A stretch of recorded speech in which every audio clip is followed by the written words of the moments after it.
NTPC 2026 में अपनी seat पक्की करने के लिए देखिए सबसे तेज एग्जाम एनालिसिस। मैं हूं रवि सर और आप देख रहे हैं Ravi competitive classes. Let's start. Or welcome to this deep dive analysis session brought to you by Ravi Competitive Classes. This session is based on the 100% accurate research and hard work of Ravi sir, designed to give you an edge in your preparation. आज का हमारा focus 24 मार्च की second और third shift का RRB NTPC exam analysis है। बिल्कुल। और students, आज हम सिर्फ क्वेश्चंस और आंसर्स की कोई बोरिंग लिस्ट नहीं पढ़ने वाले हैं। हम रवि सर के टीचर्स नोट्स और उनकी ट्रिक्स को डिकोड करेंगे। एग्जैक्टली और इस डीप डाइव में आगे बढ़ने से पहले सोर्स डॉक्यूमेंट के पहले पेज का वो शानदार कोट याद कर लेते हैं। बिना प्रैक्टिस के एग्जाम देना बिना प्रैक्टिस के मैच खेलने जैसा है। सही कहा। ये मंत्र तो हर एस्पिरेंट को अपने दिमाग में बिठा लेना चाहिए ताकि आने वाली शिफ्ट्स में वो हमेशा एक कदम आगे रहें। राइट।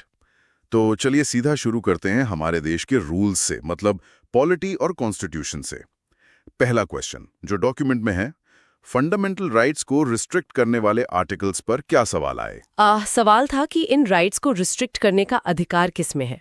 इसका आंसर है आर्टिकल 33। अब आते हैं इसके एनालिसिस और रवि सर की स्पेशल ट्रिक पर। हाँ, ये ट्रिक्स बहुत काम आती हैं एग्जाम के प्रेशर में। एग्जैक्टली। तो देखो, आर्टिकल 33 बेसिकली सशस्त्र बलों मतलब आर्म्ड फोर्सेस के अधिकारों को रिस्ट्रिक्ट करता है। ट्रिक ये है कि 33 में 2 3 हैं, मतलब 3 सेनाओं की बात हो रही है, आर्मी, नेवी और एयरफोर्स। ओ वाओ, 33 मतलब 3 सेनाएं, ये तो भूलना मुश्किल है ना? और इसके साथ ही आर्टिकल 34 भी पूछा गया था। क्वेश्चन था कि मार्शल लॉ लगने पर राइट्स कौन रिस्ट्रिक्ट करता है? जवाब है आर्टिकल 34। Make sense. अगला क्वेश्चन देखते हैं। ह्यूमन ट्रैफिकिंग और बिगाड़ का निषेध किस आर्टिकल में है? इसमें लोग बहुत कंफ्यूज होते हैं। बिल्कुल होते हैं। इसका करेक्ट आंसर है आर्टिकल 23।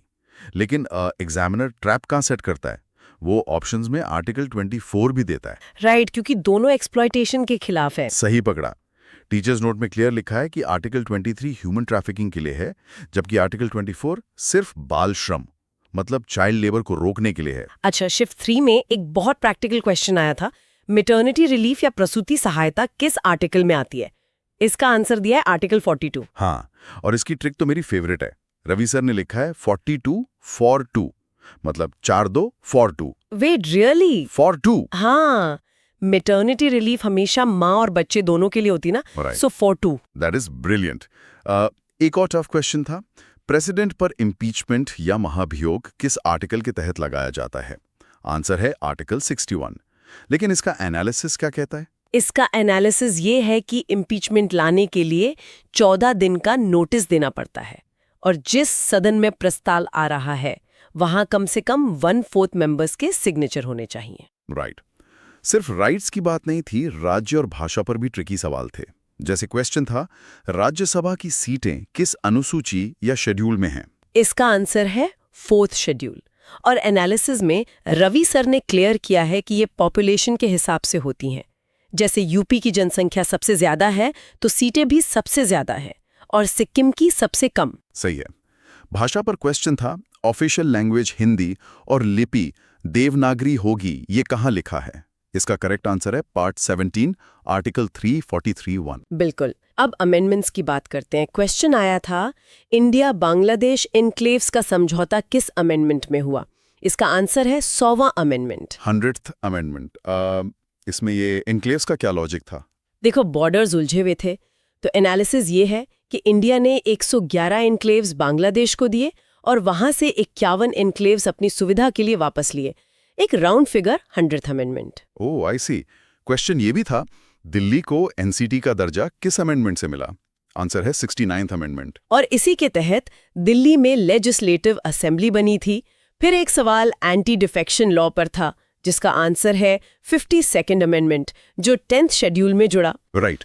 और 89th अमेंडमेंट पर भी क्वेश्चन था, जिसका आंसर है एनसीएसटी की स्थापना। एक हिस्टोरिक क्वेश्चन भी था, गवर्नर जनरल की पोस्ट किस एक्ट से आई? आंसर है regulating act 1773। General Warren Hastings बने थे। ये बेसिक फैक्ट्स एस्पिरेंट्स को क्लियर होने चाहिए। इंस्टीट्यूशंस में तो स्टूडेंट्स पक्का फंसते हैं। क्वेश्चन था, CIC मतलब सेंट्रल इंफॉर्मेशन कमीशन कैसी बॉडी है? आंसर है स्टैट्यूटरी बॉडी। एग्जैक्टली ये कॉन्स्टिट्यूशनल नहीं है। आरटीआई एक्ट 2005 के तहत बनी है और टेबल एनालिसिस देखो, सामान्य मामलों में जानकारी 30 दिन में देनी होती है। लेकिन अगर किसी की जान खतरे में हो तो फिर 48 आवर्स के अंदर। लाइफ और लिबर्टी के केस में 48 आवर्स का स्ट्रिक्ट रोल है। Wow, 48 hours, that's powerful. आखिरी पॉलिटी सवाल अकाउंट्स पर था। पंचायत और नगरपालिका के अकाउंट्स किस आर्टिकल में हैं? आंसर है पंचायत के लिए 243J और नगरपालिका के लिए 243ZA। सही है। अब हिस्ट्री की तरफ चलते हैं। आज के नियम हमें हमारे ऐतिहासिक संघर्षों से ही तो मिले हैं। बिल्कुल, मॉडर्न हिस्ट्री से क्वेश्चन था, स्वराज मेरा जन्मसिद्ध अधिकार है, ये नारा बाल गंगाधर तिलक ने कब दिया था? इसका आंसर है 1916 के बेलगांव सम्मेलन में। देखिए एग्जामिनर का लेवल, उन्होंने सिर्फ किसने दिया ये नहीं पूछा, कब दिया ये पूछा, होम रूल लीग के टाइम पर। राइट। फिर 1857 पर सवाल था। 1857 विद्रोह का तत्कालिक कारण क्या था?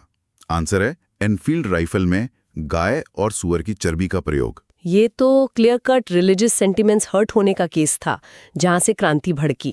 नमक सत्याग्रह पर एक नया सवाल देखा मैंने। मद्रास में नमक सत्याग्रह किसने लीड किया? आंसर है सी राजागोपालाचारी। हाँ, दांडी मार्च सबको याद होता है, पर साउथ इंडिया में सी राजागोपालाचारी जी का मार्च बहुत इंपॉर्टेंट था। अब आती है टीचर्स नोट की बारी। क्वेश्चन था, काकोरी ट्रेन एक्शन 1925 में किसे फांसी नहीं हुई थी? इसका आंसर है सचिंद्रनाथ सान्याल। ये ट्रिक क्वेश्चन था। बिस्मिल्लाह और अशफाकुल्ला खान को फांसी हुई थी, पर सान्याल जी को आजीवन कारावास मतलब काला पानी की सजा मिली थी। एस्पिरेंट्स को ध्यान रखना है। एंशिएंट हिस्ट्री पे आते हैं। मैं तो कहूंगा हड़प्पा की ग्रिड प्रणाली आज की स्मार्ट सिटी प्लानिंग जैसी थी। क्वेश्चन था, हड़प्पा की टाउन प्लानिंग कैसी थी? आंसर है ग्रिड सिस्टम। बिल्कुल, स्मार्ट सिटी। सड़कें 90 डिग्री पर कटती थीं और एनालिसिस में सिटिडल का जिक्र है। वो ऊंचे चबूतरे थे जहां शासक वर्ग रहता था, ताकि बाढ़ से बचा जा सके। Make sense. स्टेटमेंट वाले सवाल भी थे। क्वेश्चन था, मिनहाज सिराज का रजिया पर क्या विचार था? जवाब था कि उन्होंने इसे ईश्वर की सामाजिक व्यवस्था के विरुद्ध बताया। ये दिखाता है कि उस वक्त का समाज कितना पेट्रियार्कल था। एक और स्टेटमेंट क्वेश्चन था, इल्तुतमिश ने कौन सी प्रणाली शुरू की? जवाब है इक्ता सिस्टम। ये इक्ता सिस्टम बेसिकली था क्या? था वही अधिकारियों की सैलरी होती थी। ओ ऐसी। शिफ्ट 3 का सवाल था, 1000 सितून किसने बनवाया? आंसर है 1303 में अलाउद्दीन खिलजी ने सिरी फोर्ट में।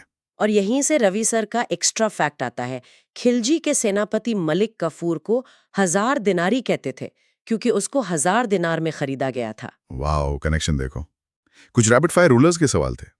क्वेश्चन, राजकुलशेखरम किसने लिखी? आंसर, चेरा राजा कुलशेखरा अलवर ने। और चोला वंश का संस्थापक? आंसर था विजयालया। एक और पूछा था, अरबों को हराने वाला कौन था? आंसर, नागा भाटा प्रथम।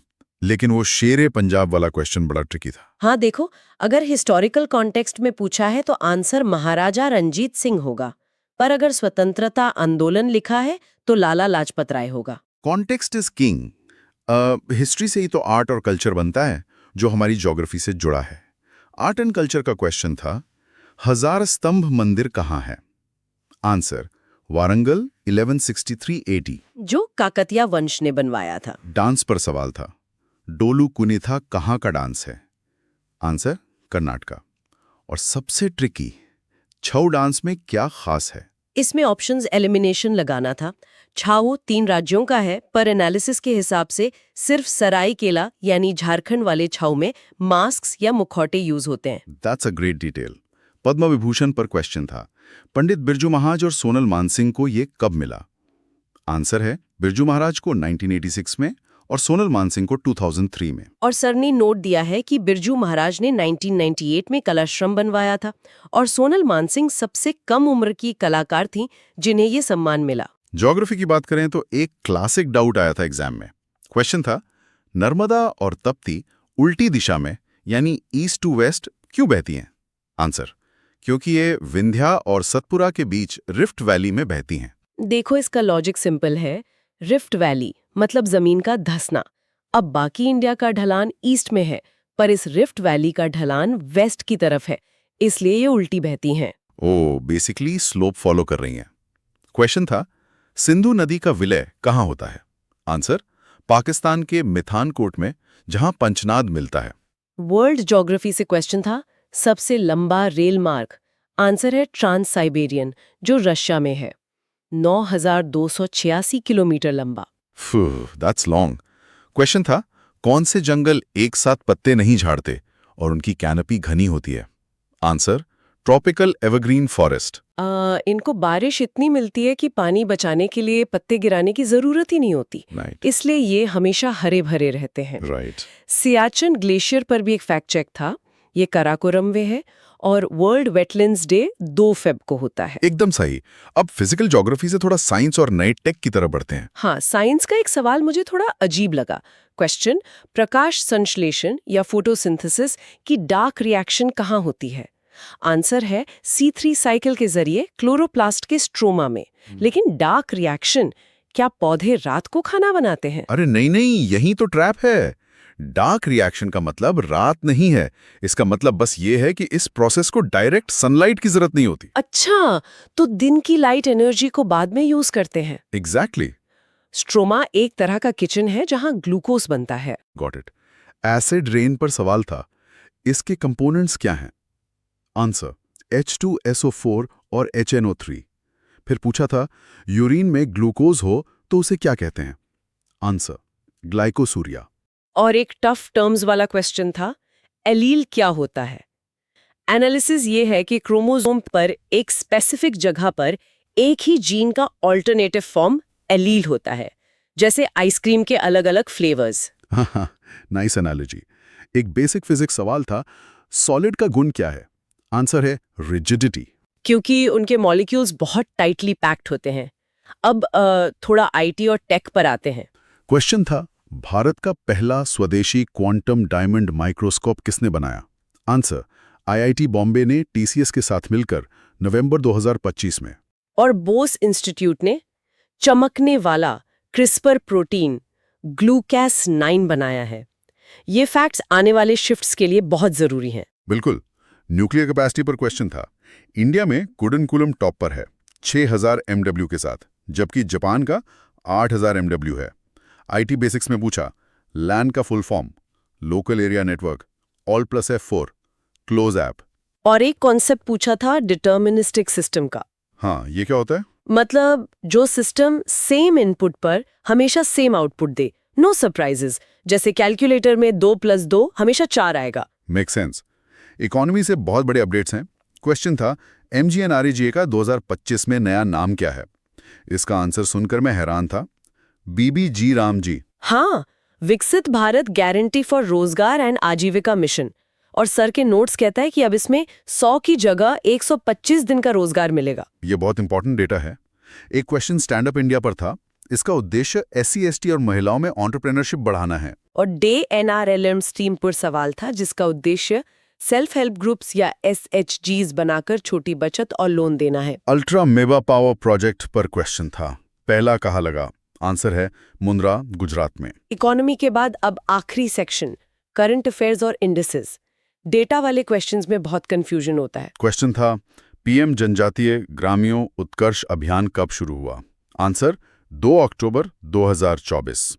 फिर NSIC और SIDBI की स्थापना पूछी थी। देखो, एस्पिरेंट्स को NSIC 1955 और SIDBI 1990 के बीच कंफ्यूज नहीं होना है, ये अलग अलग है। डेटा हैवी सवालों में पूछा गया, IMF का 2027 ग्रोथ रेट अनुमान क्या है?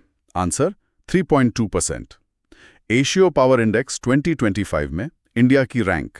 आंसर, 3rd रैंक 40 पॉइंट्स के साथ। और WEF के ग्लोबल जेंडर गैप इंडेक्स में इंडिया 148 देशों में 131वें नंबर पर है। एक और अलार्मिंग डेटा था एयर रिपोर्ट 2025 का। हाँ, क्वेश्चन था, मौत का सबसे बड़ा कारण कौन सा पोल्यूटेंट है? आंसर है PM 2.5। ये पार्टिकल्स इतने छोटे होते हैं कि सीधा ब्लड में घुल जाते हैं, बहुत डेंजरस है। सच में। अब आते हैं रवि सर की द रूल बुक पर, यानी टेस्ट स्ट्रैटेजी। ये पेज 14 किसी संजीवनी बूटी से कम नहीं है। ये 3 राउंड रूल क्या है? ये रूल हर मॉक टेस्ट में लगाना है। राउंड 1 में सिर्फ वो सवाल करें जो 30 सेकंड्स में हो जाएं, राउंड 2 में 60 सेकंड्स वाले, और राउंड 3 हार्ड क्वेश्चंस के लिए। और आर्ट ऑफ स्किपिंग के बारे में भी लिखा है। हाँ, अगर 30 सेकंड में सवाल समझ ना आए तो बिना ईगो पे लिए उसको स्किप करें और ऑप्शंस एलिमिनेशन यूज करें। सर ने नोट में एक्सप्लिसिटली लिखा है कि इज नॉट यानी नहीं जैसे शब्दों को ध्यान से पढ़ें। एग्जैक्टली। और सबसे मेन बात, तुक्का या गेसवर्क बिल्कुल 0 रखना है। आधी जानकारी पे टिक किया तो नेगेटिव मार्किंग में बाहर हो जाओगे। This is pure gold. Students को ये स्ट्रैटेजी डेफिनेटली यूज करनी चाहिए। बिल्कुल। और इस सेशन के एंड में मैं एक विचार रखना चाहूंगी। आज का पेपर देखकर क्लियर हो गया है कि रटने का जमाना गया। जो एस्पिरेंट हिस्ट्री की डेट्स को आज की पॉलिटी और आने वाली टेक्नोलॉजी से कनेक्ट कर सकता है, वही सक्सेस लिस्ट में आएगा। सोचिए, क्या आप सिर्फ फैक्ट्स पढ़ रहे हैं या उनके पीछे का पैटर्न समझ रहे हैं? बहुत ही गहरा सवाल है ये। Ravi sir works tirelessly, often from 10 a.m. onwards, to bring you this level of detail despite the physical strain.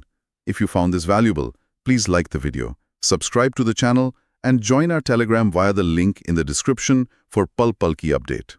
For all updates and detailed analysis of RRB NTPC Graduate Level 2026, subscribe to our channel now. I am Ravi sir from Ravi Competitive Classes. I am with you on your selection journey. Dhanyavad.